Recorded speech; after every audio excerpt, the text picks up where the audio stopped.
Hello everyone, I am Dr. Mohit Kumar, a physiotherapist experienced in managing stroke rehabilitation cases for more than 5 years. Okay, so in my clinical practice, one of the most common problems stroke patients face is difficulty using their affected arm and hand.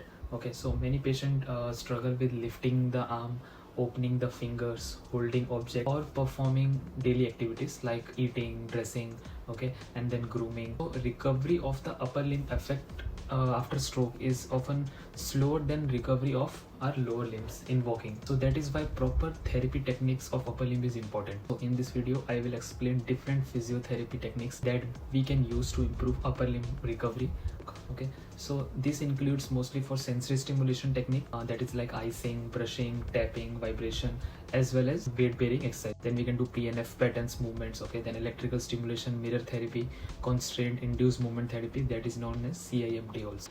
So before starting the techniques, it is important to understand how recovery happens after stroke. Okay, so stroke affects the brain areas which are responsible for movement and sensation.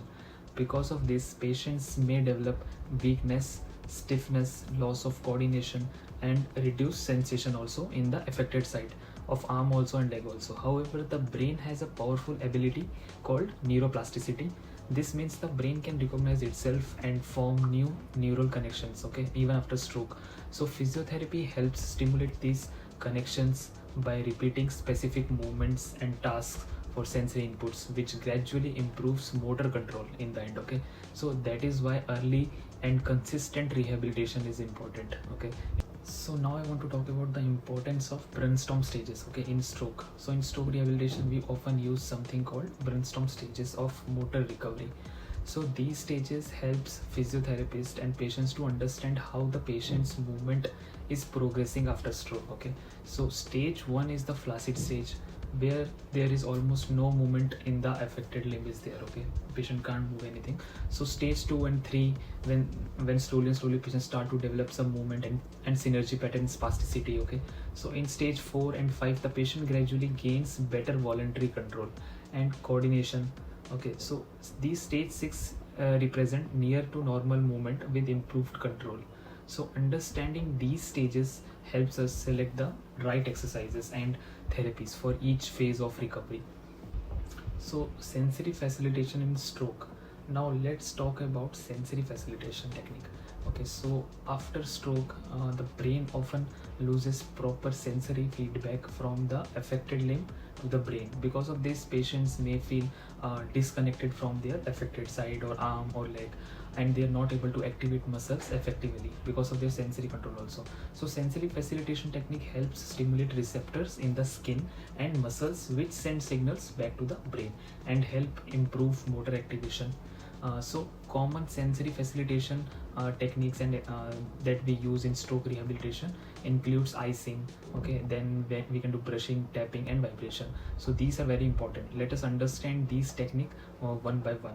So first one is icing, that is used as a quick sensory stimulus to activate weak muscles through the skin receptors. So cold stimulation activates the sensory receptors present in the skin. This stimulation can help in triggering the motor response in weak muscles. In stroke rehabilitation, icing is commonly applied over muscles or the arm or leg where the movement is possible, or the shoulder muscles, you know. So the ice is applied briefly for a few seconds over the muscle area, and immediately after that the patient is encouraged to attempt the movement. Okay. So this technique is especially helpful in early stages of recovery when voluntary movement is minimum or it's not present there. Okay, so then the second is brushing, that I told you. So brushing technique is another sensory stimulation only. This is a method. A soft brush is used where we gently stimulate the skin over the muscle groups of the affected limb. So this stimulation activates cutaneous receptors, which send signals to the nervous system and help increase awareness of the limb. Okay, so after brushing, the patient is encouraged to perform activate movement of the arm or hand through after that process. So brushing is used in patients that have reduced sensation after stroke. Then there comes the tapping technique. So what is tapping technique? It is a commonly used technique in neurological physiotherapy cases like stroke only. So in this method, gentle tapping is applied over the muscle belly. Okay, so where is the muscle belly? We have to tap multiple times, so the receptors there which facilitate the muscle contraction will activate. And tapping is often used over muscles like deltoid, biceps, where muscle belly is present, or in extensors mostly for muscle activation and extension of our arm or leg. So the patient is asked to attempt the movement immediately after doing the tapping. So after this, we know that there is vibration therapy. So vibration therapy provides strong stimulation to the proprioceptive receptors present in muscles and tendons. Okay, so applying vibration over the muscle can increase muscle activation and improve sensory feedback to the brain. So it can also help improve proprioception, which means the body's awareness of joint position, okay, and movement also. So vibration therapy is often used to facilitate wrist and finger movement. Then comes the important exercise, which is weight bearing exercises, which are extremely important in lower limb as well as upper limb also. So these exercises involve placing body weight through the affected arm while supporting the patient properly. Okay, so weight bearing provides important proprioceptive input and joint compression, which helps to improve the stability of the shoulder and arm. Okay, so it can also help reduce spasticity and improve awareness of the affected limb. Examples include placing the hand on a table, okay, and leaning forward or towards the head, and weight bearing in sitting also, and quadruped positions during the advanced rehabilitation journey. So then comes the important pattern, which is known as PNF pattern in rehabilitation, which is very effective. So one of the most effective rehabilitation approaches for stroke is proprioceptive neuromuscular facilitation, which is known as PNF. Okay, so PNF uses diagonal movements in a pattern that resemble functional daily activities. Okay, for the upper limb and for lower limb also.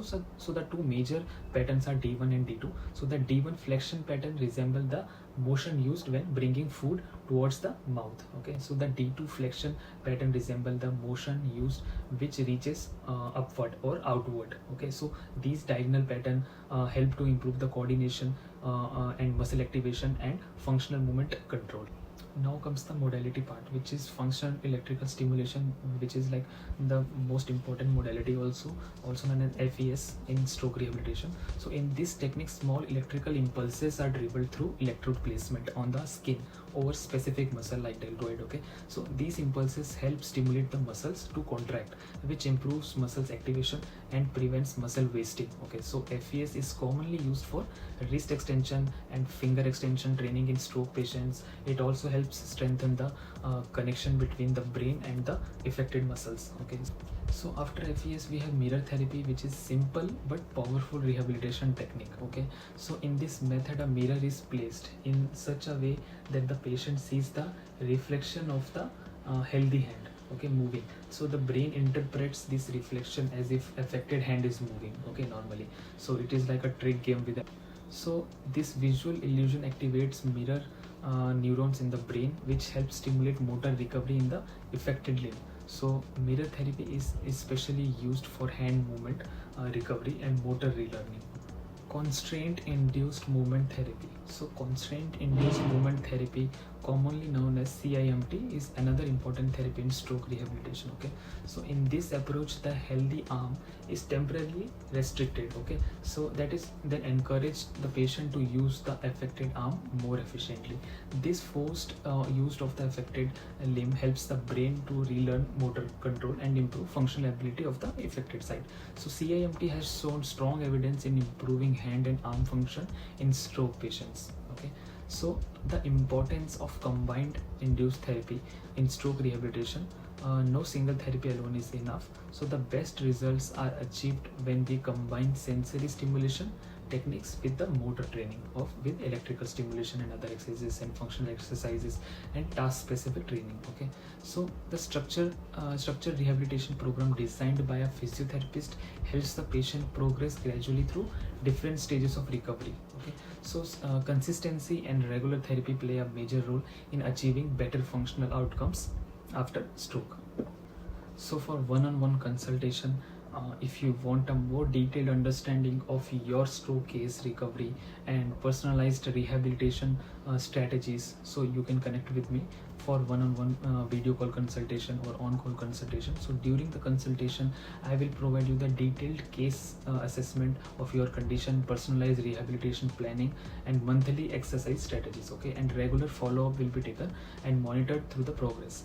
This helps to manage stroke recovery more efficiently in a guided way. Okay.